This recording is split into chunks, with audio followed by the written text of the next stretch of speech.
I'm Angélique Roché. I know you're not here to see me, but I'll be moderating our very first amazing, very special, incredible panel this morning. Are you excited? We have a couple of guests backstage that I am going to announce, but I know y'all know them from the X-Men series movies. So without further ado, we have Michael Fassbender, Alexandra Shipp, and Sheridan. Hey. We all seem very lovely coordinated on the stage right now. I like it. If we color coordinated, I like it. There's leather jackets, a little bit of layering, a little bit of storm going on. How are y'all doing? Thank you for being here. Thanks for having us. Oh.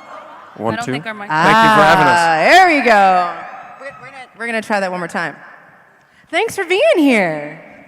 Thanks for having us. Very exciting. So these are three incredibly talented, wonderfully amazing folks who I know have already been out meeting folks, taking pictures, signing autographs, doing the fun stuff. But I have a feeling that a lot of folks want to know a little bit about a small little movie that y'all have been working on called Dark Phoenix? But one of the cool things is this is not the first time that we're going to be able to see the incredible characters that y'all have been able to bring on screen, these mammoth characters from the X-Men that people know and love.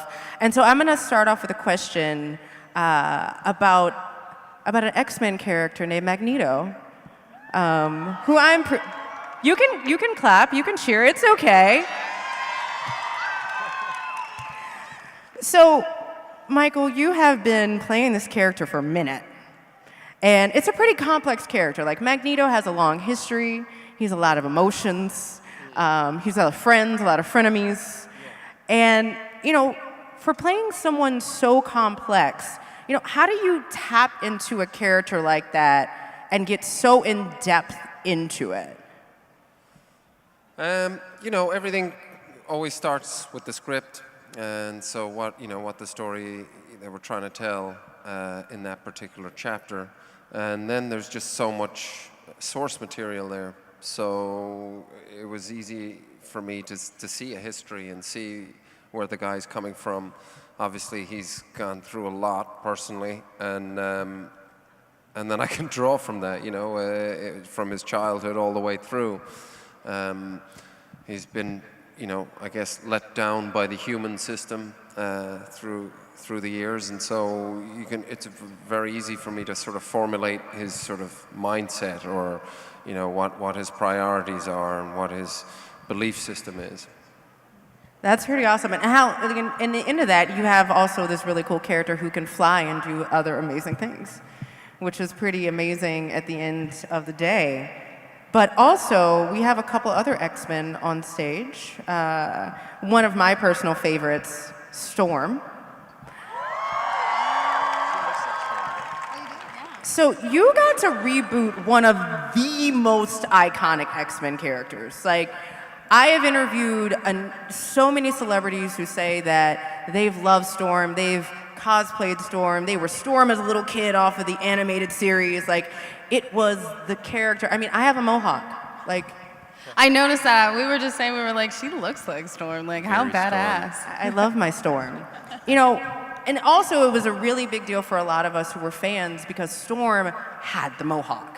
Like, it was a big, big deal. And I even heard, like, you shaved your head for the role, which is not an easy decision to make. How does it feel to be a real-life superhero? Well, I think the reality is that I'm not a real-life superhero, but I play one on television. I know, guys, I know. I have my flaws. Like, I have a penchant for chocolate. Like, I hate working out. But I loved playing this character, and I don't know if you guys know this, I'm from Phoenix. So what? I know. So for me, growing up and reading the comics and watching the cartoons and then being able to play Storm, I never thought that it was something that I would be able to do. I mean, every young brown actress is like, they have their idea of who they want to play and who they strive to achieve to portray. But for me, it was something that was really humbling and exciting. And, you know, it's cool playing a superhero because in real life, you can take those moments and try and give back and be a good person, because then you kind of feel like the superhero that you play on TV. So I try and walk that fine line every now and then. That was I'm sorry, I'm just in awe, like, of someone utilizing Storm in such a way, because I think it's such an amazing character. And I think you're right. Every brown actress really is like Storm, like, would love to play it. So Ty, we're just gonna go in order here. You are playing another, obviously, I'm gonna just say it's kind of redundant, Cyclops is iconic, right? But in this upcoming movie, you know, where do we find Scott Summers? Because, you know, he's still reeling after the last movie, death of his brother, and now he's about to go into some real emotional roller coasters, literally with his girlfriend. How does this, where do we find Scott at the beginning of Dark Phoenix? Yeah, I think it seems like he's always getting dealt the worst hand.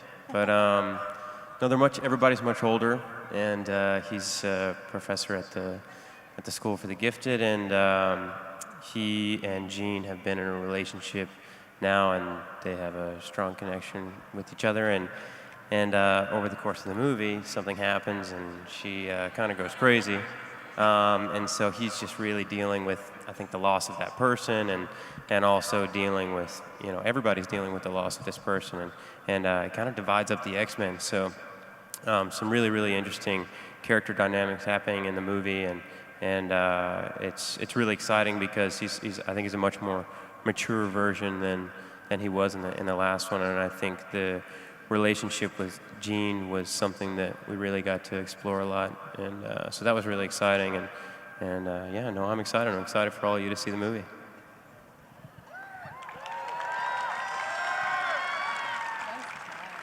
So, Michael, one of the interesting things for me is that instantly seeing you on a screen as Magneto, I was like, yes, he's Magneto. Cool, cool, cool. I'm here for it. But you also have roots in Germany, which, you know, play a little bit of a role into Magneto's history. Do you feel like that's something you brought to the role, and how did it impact your preparation? Well, it was just really, it helped to speak a little bit of German to do the scene in Argentina, in the bar there. But did it, I mean, I guess in a way, I sort of, you know, I was born in Germany, grew up in Ireland, moved to London, so the idea of sort of being European, I suppose, helped, because he has a sort of European sensibility for sure, and just the idea of sort of moving around and displacement. But no, I had to speak French as well, so I had to go off and learn a bit of French. I tried my best. So I don't know if being, you know, German was a major influence. Like I said, there was just so much there in his history. You know, usually if you're, you know, developing a character from scratch, well, I try and sort of fill in a biography myself. You know, what happened as a youngster and teenage years, and go through it. But it was all really there in the comic books. So that was a real sort of. You know, it's rare to have that. So to have it for the character really helped, and then also all the images, I would put up sort of different poses of the character in the trailer, because you know you're doing something fantastical, and the character is definitely rooted in reality, but you know you've really got to believe when you put on the helmet and the cloak that's fine as a 40-year-old man. You know, so yeah, it's part of, you know, finding all that sort of serious stuff about the character, and then really going for the fantasy and really just sort of, you know, jumping into that. Which is pretty amazing, because really Magneto is a character that has lived a dozen lives. which we particularly saw in the last movie, and we will see again in Dark Phoenix. So that's incredible. So obviously that answers my question, how much you took from the comic books. Bam. As much as I could, yeah. So I'm going to go back to the Mohawk. Guys, I'm obsessed with the Mohawk. I'm sorry. It's going to happen. So it seems like Storm, though, is going to be letting her hair grow out in this new series. And yes, guys, I am asking about hair. I'm going to get to superpowers in a second. But it's really important because it actually beckons back to the first time we saw Storm on screen. Are we going for more 2000-ish X-Men, Halle Berry-ish Storm in this new movie? Well, for me, when I first got Apocalypse, I wanted to make it so that you could kind of see a little bit of a continuity through line between my version of Storm, and Halle's version of Storm. And this Dark Phoenix is set in the 90s, and so it's a little bit closer to the early 2000s Storm. And also, I just love the fact that I didn't have to shave my head again, even though I've been dying to shave my head again, you guys. Like, I really liked taking showers and like having the water hit my scalp and like how nice that felt. And now It's I have really all this liberating. hair. It's so liberating, and also it's a total breakdown of your femininity and allows you to like show that you don't, as a woman, you're not your hair. But I love that we're kind of building that out, especially in Dark Phoenix, and you get to see a more natural side of her. This is really awesome, and I'm also very excited because Storm is going to be, because at the end of the last movie, she was like, I think I'm going to stay here. So we are going to get to see a little bit of more of Storm. Yeah, you get to see her kind of taking on that matriarchal role that she has always had. Awesome. So speaking of a little bit more, are we going to see a little bit more of Cyclops and Jean's actual relationship before we get to the more intense parts of the movie? More in comparison to the last film, or? I mean, you saw a lot of emotional support in the last film, but are we going to have happy moments? Are there going to be more happy moments before we get to the intenseness? Yeah, of course there are happy moments. You got to start with the happy moments, and then we'll see what happens after that. But yeah, no, I think you get a real sense of like some routine. You know, the X-Men have become this like well-oiled machine that I think that people depend on, you know, in need of crisis. Yeah, and then things just kind of spiral in the wrong direction, and everything goes nuts. And that's a really cool point you just brought up. Like, you're getting to see a more well-oiled machine. And at the last movie, we actually got to see a tease of the new uniforms and the tease of Cyclops, like, getting an upgrade. So are we seeing Cyclops as a full-fledged X-Men, like, going at it as he's also teaching as well? Yeah, and I think it's Storm, it's Nightcrawler, it's Quicksilver, it's Jean Grey. Who else? Beast. And Not this guy, though. He's a lone wolf. Always. Lone Wolf. Well, no, I'm with the Ganosians. Oh, yeah, that's right. Well, that's my next question is, where will we see Magneto in this new movie? Genosha.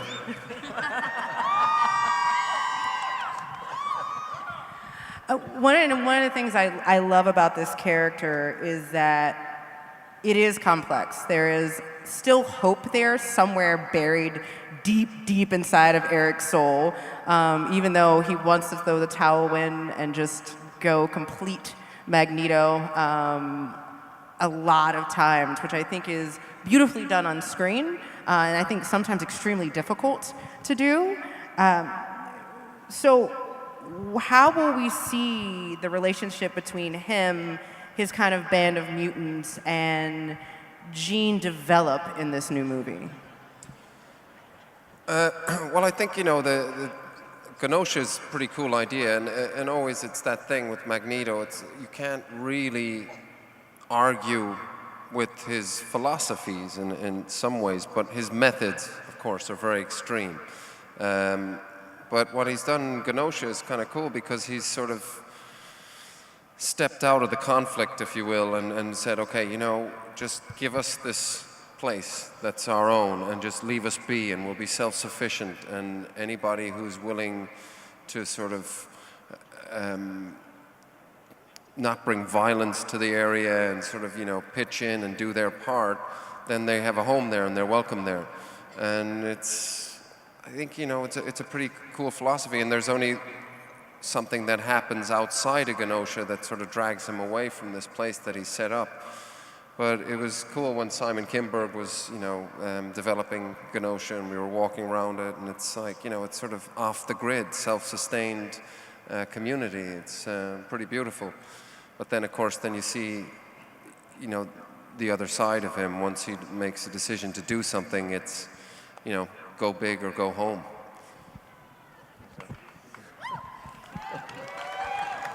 I think that is just Erik's philosophy in general, is go big or go home. I think the end justifies the means. You know, he's quite Machiavellian in that. And like you said, you know, because of his history, because he's endured so much sort of suffering in terms of the personal relationships he's developed, and like and what humans have done and taken that away from him, you understand his extremism and his sort of motivation. Speaking of go big and go home, we saw Storm go really big at the end of Apocalypse. Will we get to see some new powers? Yes. Lots of new powers. Lots and lots of new powers. It's pretty cool. I mean, obviously not new to Storm, but kind of new to us as an audience visually. She really does mess some people up, and it's pretty cool. So this is kind of a question for all of you. I'm directing it towards Ty, but if anybody wants to jump in. This is a grueling movie. Like any X-Men movie is a lot of work. It is a lot on the body. I am sure there are stunt works and choreography. What does training look like to be an X-Men? You should direct that question at someone else, because you know, I have a best friend on these movies, and his name is Muscle Suit. No, I think a lot of people wear a muscle suit, just so you all know. I think on this movie, I think a lot of people probably train a lot harder than me, but I try, and you know, that's about all I could say.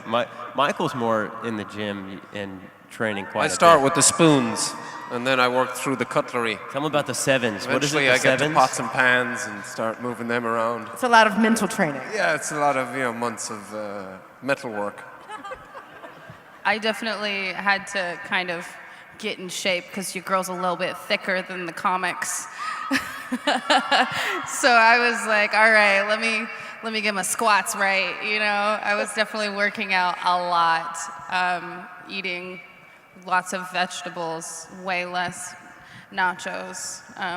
But I mean, it's all about what you put in your body, right? And It's all about the squat. It's all about the squat. It's an excellent movement. It's like a deep lean. But yeah, I mean, like for us, if we're doing our fighting scenes, it's a lot of combat training. For me, it's a lot of wire work, especially for you. I bet it's a lot. Don't like the wires. I don't like the wires because you go numb after a while, and then they're like, "Don't worry, you'll get used to it." And I'm like, "Why do I want to get used to that? Why is that a thing? That's not a thing. It can't be a thing. We need to fix it." You don't fly on the weekends? You don't do that for fun? I do if I'm in a harness. Otherwise, I'm just like, ugh, I'm not good with heights. Like, I think in the deleted scenes of Apocalypse, they've got me like zipping back and forth. And at one point, I just got so dizzy that I like just broke the scene. I was like, I'm sorry, I don't know what I'm doing. I'm pretty sure I'm a rag doll. It was a look. I'm sure you made it look graceful, though. Thank you. Oh, you're welcome. There's a lot of love fest on here. Yeah, I mean, I gotta admit, the uniforms are not that forgiving. So I gotta give you all props for making them look good. So that being said, do you want to do something fun with me? Sure. Yes. I appreciate that you're like, I don't know, but. I think so. So we're going to open up for question and answer from the audience. For those of you who have questions for the amazing people on this stage, you will go right over there in that corner. There will be someone that will direct you. She's gone. She knew. She's got something to She say. asked a question. She got was something to say. prepared. She's And ready. I will call on you, but here's the thing that I ask everyone who asks questions, because it's not fair. You know their names. You gotta let us know your name, where you're from, and then ask your question. Fair? Is everybody in agreement with this though? Okay, that was not good enough. Is everybody in agreement with this? I love your enthusiasm. All right, first question. Hello, my name is Monica and I am here from Wisconsin. So my question is for Ty and Alexandra. You two were in some of my favorite movies from last year, adapted from my favorite books. So what was it like playing Wade and Abby, and what characteristics of those characters do you see the most in yourself? You go first. Did you understand that? I'm so sorry. There's a bit of an echo. Ah, okay. There's a question about them. And about, I'm so sorry. I really About couldn't playing understand. Wade and Allie. About. Can you repeat your question one more time? And Sorry. slow down just a little bit. Okay, so what characteristics in Wade and Abby do you see the most in yourself? It's translated so much better. Yes. Well, I think I'm a bit. Sorry, did you come all the way from Wisconsin to Phoenix just for this? Wow. Wow. That's so cool. That's awesome. Thanks for coming. Yeah. Well, first off, I was such a fan of just the story in general, because I think what it challenges us as a species, and it kind of takes this idea and it's like, what are we going to be like in the next 20, 25 years? And I think about that a lot. So I think it was a really interesting project to take on, and I think sometimes I can be a bit of a loner, so I think I can connect to that. And so I like to spend time with my family, but I'm kind of a homebody when I'm at home, and I think the character is similar in that sense, but he's just tapping into a whole nother virtual universe, instead of the physical one. But yeah, I guess that, and then I'm kind of obsessed with virtual reality and futuristic technologies, and I think that was, something that's very similar to myself and the character. Oh, I love that. That was nice. Yeah. Thanks, Alex. Yeah, not at all. Abby Suso was such an interesting character to play because she's written as the hot chick.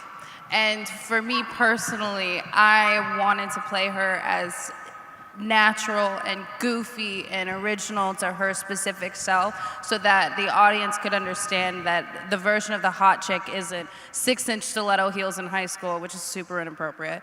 Like a totally beat face. I didn't want her to have a lot of makeup. I don't usually wear a lot of makeup. So for me, I wanted her to be real and raw, because the dialogue was there where everyone's like, Abby Suso's so hot. So then they'd do that, and then they'd pan over to me, and I'd be like,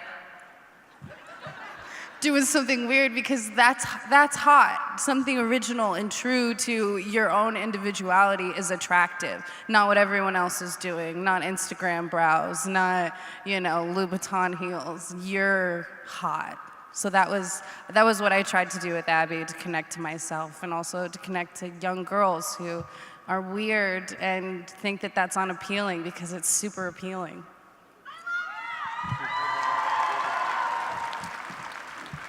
All right. Hi, I'm Sarah, and I'm from Ohio. My question is for Michael. Charles and Erik, that relationship has been a driving force in the X-Men movies, and I was wondering what you think it is about that relationship that is so enduring and makes it so interesting to the fans. I'm sorry. Charles and Erik. It's the mic. It's the mic. Yeah. The relationship between Charles and Erik. Yeah, why do people like that? What did I want? Why do you think people like that? Okay, sorry. I'm German. No, I'm just kidding. I think, you know, because it's the two sort of, it's, you know, when I first came on board in first class, we always talked about, you know, Malcolm X and Martin Luther King as a good way to sort of describe these two characters, that they're sort of, you know, striving for the same goal, but very different methods to get there. And I think both of them represent very strong personalities, and their ideologies, I think people can relate to them. First and foremost, I think what's interesting about, you know, the X-Men is that they're outcasts, you know, misfits, people that haven't been accepted by society for whatever reason that is. And most of us have experienced some form of that in our lives. And then it's how you move forward from that position. And it's great to have polar opposites battling out this ideology, and I think it makes people think. You know, they at one point they're like, well, maybe I agree with what Erik says here, you know, and then, you know, Charles will prove him wrong by his methods, which are essentially, you know, through peace and cooperation and patience. But without one, the other one doesn't really exist. I don't know if there's like two teams in Phoenix that are sort of at battle with one another. The one team wouldn't exist without the other because of that rivalry, and I think it just provokes thought.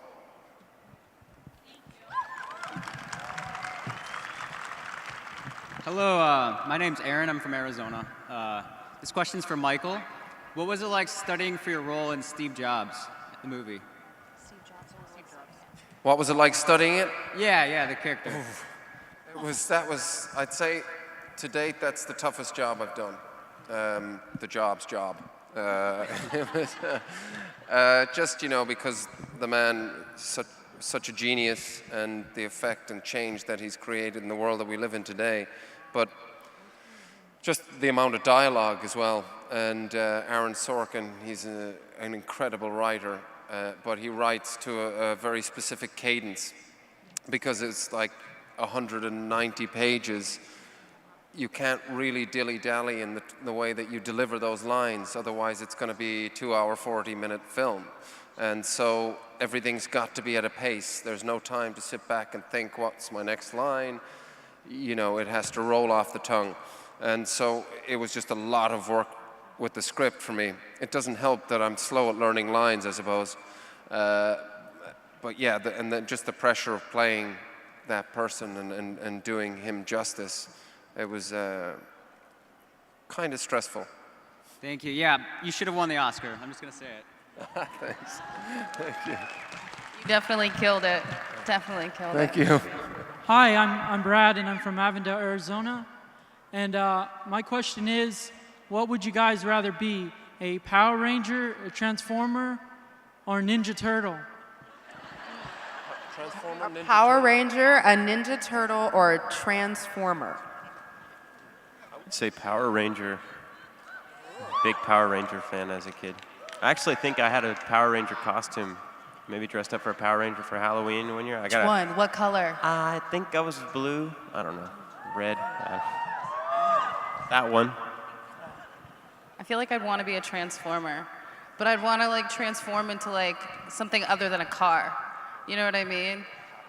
Yeah, like a Quidditch broom. What? Quidditch broom. You know, where I'm like, hop on, let's go. I'll go for Transformer as well. I like machines, cars, trucks, stuff like that. So yeah, I'll go for Transformer.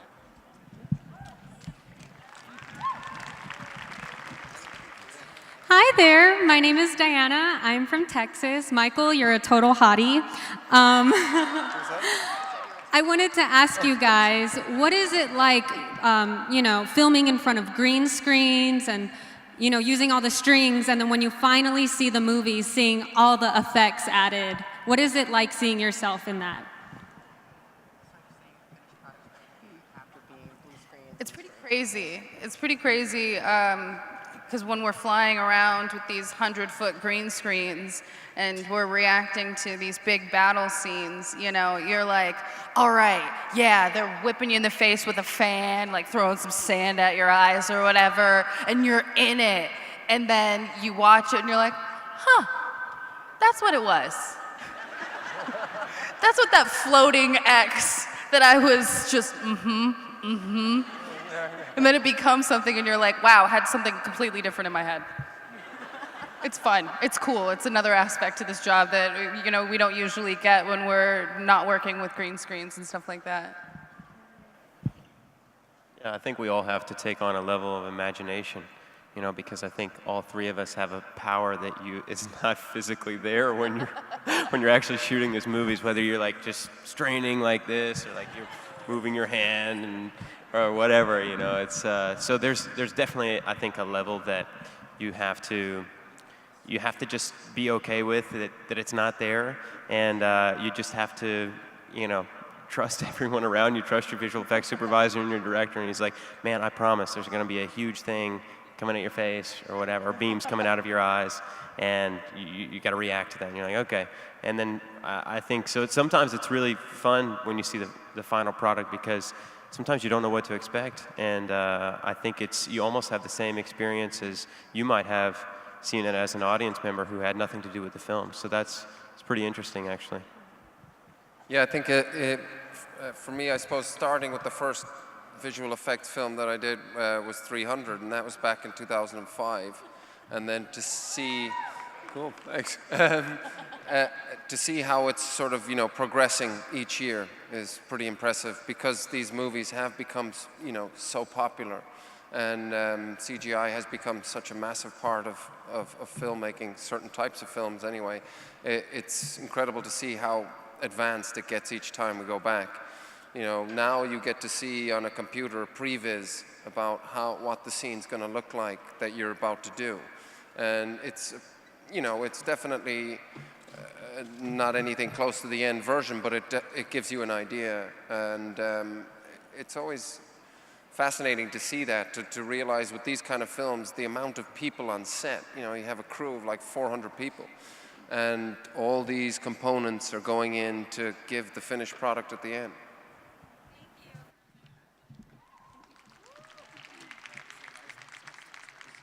Hi, I'm Steve. I'm from Phoenix.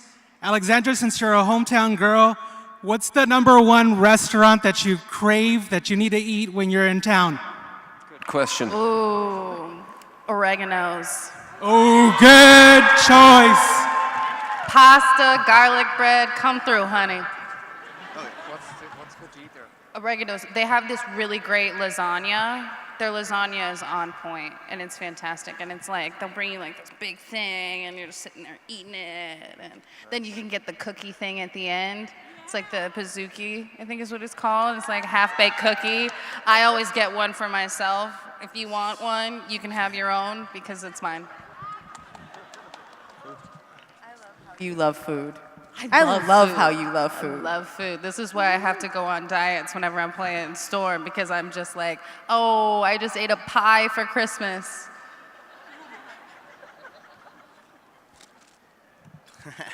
Hey guys, first of all, thank you guys for being here.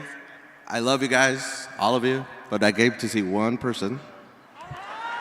They only gave us one question, so it's in 19 parts. So I need a name and where you're from first. Oh, I'm sorry. I'm Tommy from Santan Valley. Very far. Closer? 1, 2, 1, 2. All right. Would you do a Magneto movie by itself, a standalone? Well, you need to slow down. Slow down for me. A standalone Magneto movie? Yeah. That's what we want to see. Just a Magneto movie. You just say that Would you he do wants a Magneto movie. Yeah, I mean, there was talk about it years ago, I think, even before I did First Class. I think there was a script floating around, a Magneto story, but I've never come across it. But I'll put that forward. I'll speak to the powers that be. Why would you think I was nervous? You want me to kiss the microphone? I don't think so. Hi, I'm Teresa. I'm from Arizona. This is for all of you.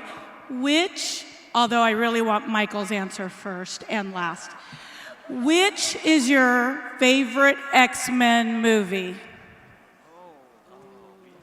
We were just talking about that. Yeah. You said... The first one, the very first one. Alex? I liked I liked the one where Famke went wild, and what number was that? 3? X3. I liked X3. An angel got shot down from the sky, and Famke was like, ah! I like that. I gotta say Days of Future Past. 70s.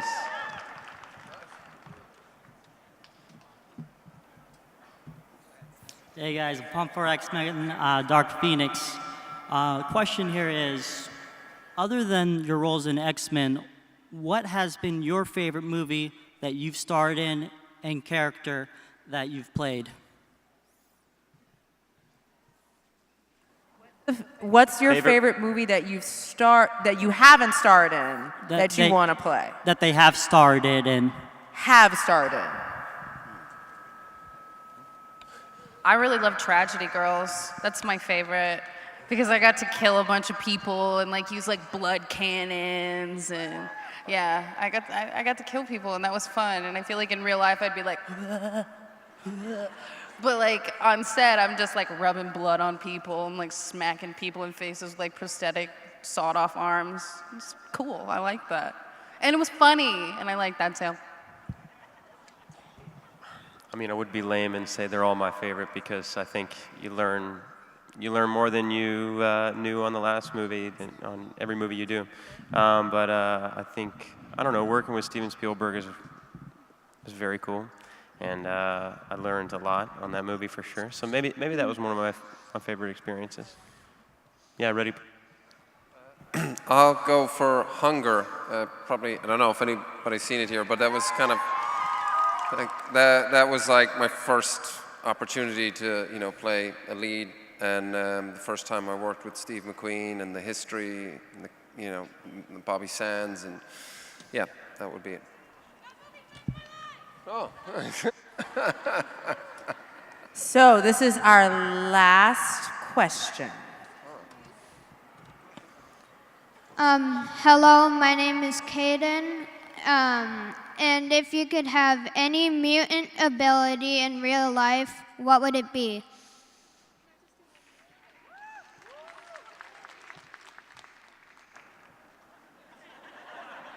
I would fly. Fly? Yeah. That's it? Just fly? That's enough. Okay. You're right. I think invisibility would be cool.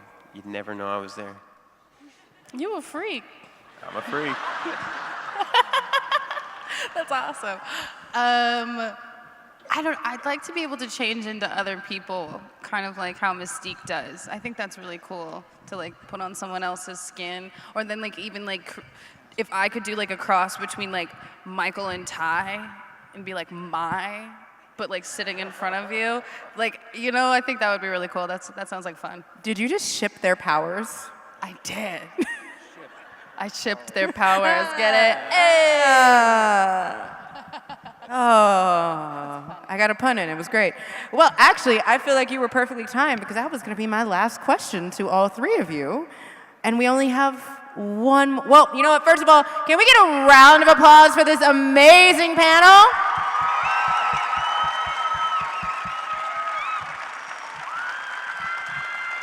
Before you go, we have one more thing to do. Would you like to take a picture with them? Because there's so many of you, this is how we're going to do it. We're going to get up from these amazing chairs. We're going to, unfortunately, give you lots of back view. Well, maybe not unfortunately. Somebody might like it. Yep. And then the amazing... Oh, they missed that one. I got it, though. And the amazing photographer is going to come up here, take a picture. But what I need you all to do is get up from your seats, be really, really excited, like this is the best thing you've done all day, because we're about to take a picture. All right, we're going to try this one more time. We're about to take a picture! Okay, perfect. Won't be in the shot. Do you need the benches out of your way? No, they won't be in the shot. They're good. Just take the right step right at the end of the carpet is good right there. I'll be taking that too for you. Smile, Michael. This one's for Mama.